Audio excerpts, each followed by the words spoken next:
Hello, I'm Ronan Murphy from Recording Bootcamp, and let's get into another round of questions in the Ask Ronan Turbo Monday series. So welcome back. You might notice the lighting seems a little fancier than usual. It's because I'm working on something that I hope to be able to make an announcement about in the next month or so. And if you're kind of a fan of my videos over the years, you might be very excited about this. I certainly am. So we've got some really good questions. They're actually kind of in depth, so we may not get to as many questions in the 5 minutes, but they're really cool questions. And please keep sending me new questions because I enjoy doing this, and the more questions I get from you, the more fun this is and the more I can do it. Also, don't forget to subscribe, and I really appreciate the folks that leave comments and the folks who actually share this content with their friends, because the more people into this, the more fun it is to do. So now let's get into some questions, and the clock starts now. Boom. So Julian asks, "Hey Ronan, how are you?" I'm really good. Okay, next question. No, he actually asked another one. He's wondering if I use some sort of template for my mixes. And the question is, well, that's a little up in the air right now, because as many of you know, over the last year, I've shifted into this more hybrid type setup. And in a lot of ways, I'm still experimenting, like I'm sure a lot of you are at home. So I'm still kind of looking at how to set things up. There are certain things that are always consistent in my sort of new hybrid in-the-box mixes. Track layout is always consistent, and I always strongly recommend people that they develop their own system. For me, it's always lead vocals, background vocals, guitars, keys, bass, drums, percussion. And of course, strings would go in there after keys if we've got those, or any other instruments. And the great thing about having things be really consistent is the faster you can find stuff, the more this is a creative, fun thing rather than data management. There's nothing that kills a vibe like you want to tweak a guitar and you have to spend a minute and a half looking for it. So if you start to sort of lay things out in a very consistent way, you can work faster and be more creative. I tend to change in terms of what I do with compression or EQ and reverb so much from song to song that I don't really have a set chain or template for that. I do have routing templates of how I like things to sort of route to get recorded back in, and if I'm going to be doing any processing on the way. But overall, it's kind of different every time, but we're slowly starting to integrate more and more of that and create some templates from previous mixes, like vocal delays I tend to use, or drum reverbs I tend to use. But also, so much of what I do is still running to outboard gear that a lot of times I'm hitting that stuff and coming back in. So I hope that helps a little bit. He also says, how many different reverbs do I usually use on a pop or a rock song?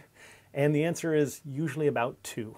There's usually kind of one global reverb that's my drum overheads go to and other things sneak into. And I usually like a separate dedicated one for the snare drum if I'm going to use that.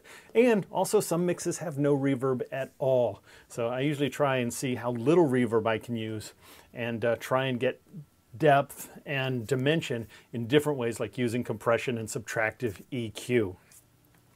So Chris writes, which leads me right to this question. Chris writes and says, here you talk about separation between sources a fair bit. What is your thought process on achieving it? I know some methods are probably EQ, envelope shaping, panning, saturation, etc.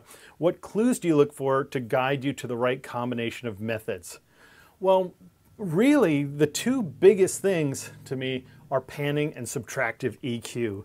If I pan things into the right place and do a lot of subtractive EQ to get rid of mud or get rid of conflicting frequencies, it's amazing how much mixes just boom, like come to life and get front to back depth. And I try not to start piling stuff on to get dimension, because that's going to start smearing the tracks together. And not that that's good or bad, but things naturally smear. So it's a little more work to get them separate and articulate. And many times I want to be able to hear the interesting thing the guitar player does, the cool little fill the snare that happens on the snare drum. So going in, it's lots and lots of subtractive EQ. And that is my number one thing to get things to separate. And when you kind of separate and create this dimension, you naturally get that taller, wider, deeper kind of thing that so many of us struggle constantly to get into the mixes. In terms of envelope shaping, I usually don't do a lot of that for the sake of separation. Sometimes articulation, like envelope shapers like the Elysia envelope or transient designer, I'll use on an instrument to get it to pop forward a little bit. But when I'm thinking separation, I really am thinking about separating them in the stereo field and also just giving everything its own place in the mix. And that's my number one thing. And in saturation, again, I don't really think of that in terms of separating things. I think of that maybe drawing attention to something or smearing something or things like that, but not in terms of that. But if you're having trouble to get your thing, this is like, I'll run an extra 10 seconds. If you're having trouble getting separation, spend a lot of time doing subtractive EQ, experimenting with panning, and most important is spending time with the mute button. The mute button is your friend, trying to see what stereo elements I can make mono to push off to their own side and also looking if there are things that are just sort of clouding up the mix or getting in the way, get rid of them. If you've got 5 guitars going, see if you can mute 2 of those.